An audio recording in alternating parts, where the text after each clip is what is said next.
भंवरपुर के राजा अक्सर अपनी महल के बाहर दरबार लगाया करते थे, जहां वे अपनी प्रजा की बातों को गंभीरता से सुनते और उनकी समस्याओं को सुलझाने का प्रयास किया करते थे। एक दिन उस राज्य में एक व्यक्ति अपने हाथों में एक हीरा और एक कांच का टुकड़ा लेकर पहुंचा। देखने में कांच का वह टुकड़ा हीरे के समान ही प्रतीत हो रहा था। यह कहना गलत नहीं होगा कि कोई भी व्यक्ति दोनों को देखकर धोखा खा जाए और दोनों में अंतर ही न कर पाए। वह व्यक्ति राज दरबार में पहुंचा और उसने भारी सभा में राजा को चुनौती देते हुए कहा कि राजन, मेरे एक हाथ में एक बहुमूल्य हीरा है और एक में कांच का टुकड़ा। मैं इन दोनों को इस मेज पर रख रहा हूँ। आपके इस राज्य में उपस्थित को व्यक्ति इन दोनों की पहचान कर दे कि इनमें कौन सा हीरा है और कौन सा कांच का टुकड़ा, तब मैं यह बहुमूल्य हीरा आपकी तिजोरी का शोभा बढ़ा सकती है। मैं यह हीरा आपको भेंट करूंगा, लेकिन इस बात का ध्यान रहे कि यदि आपने गलत चीज़ का चुनाव किया, मतलब आपने कांच के टुकड़ों को हीरा बताया, तो हीरे का जितना मूल्य है उतनी धनराशि आपको मुझे देनी होगी। मैं कई राज्यों में जाकर यह खेल खेल चुका हूँ और आज तक मैं कभी हारा नहीं।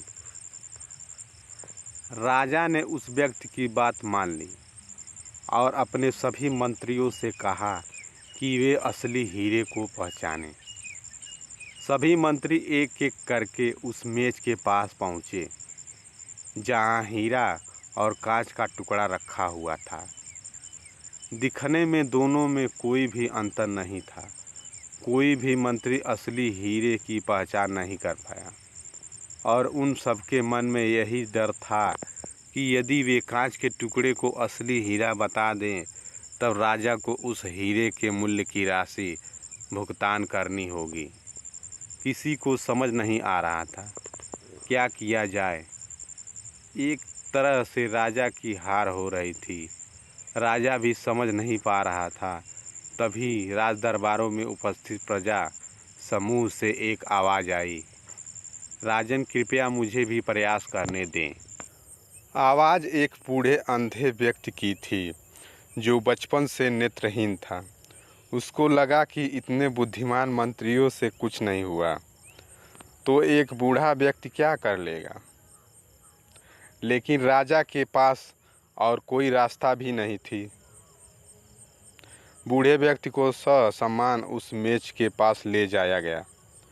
उसने दोनों ही वस्तुओं को छुआ और एक झटके में बता दिया कि कौन सा असली हीरा है और कौन बस कांच का टुकड़ा।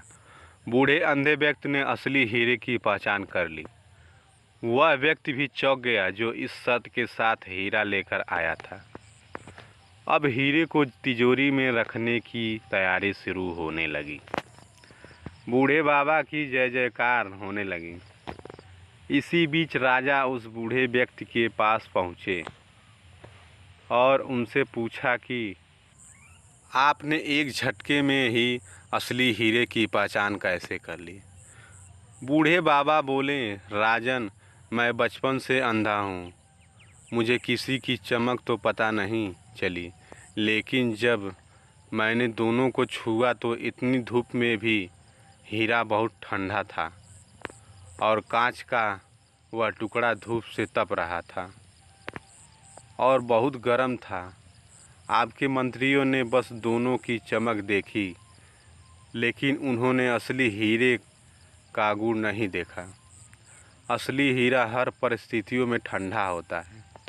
राजा को अपना उत्तर मिल चुका था।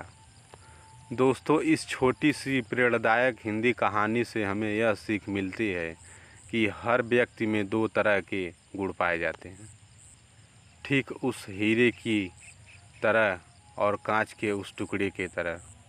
जो व्यक्ति विपरीत परिस्थिति में भी गर्म नहीं हुआ, ठंडा रहा, वो अपनी लाइफ में हर वो चीज़ कर सकता है जो वह करना चाहता है। लेकिन जो व्यक्ति कांच के टुकड़े की तरह गर्म रहा तो उसका कोई मोल नहीं। बहुत सारे लोग गुस्सा करते हैं, आग बबूले हो उठते हैं, चिल्लाते रहते हैं। ये वही गुण है जो कांच के उस टुकड़े में होता है। और हीरा तो हर परिस्थिति में चमकता भी है और ठंडा रहता है।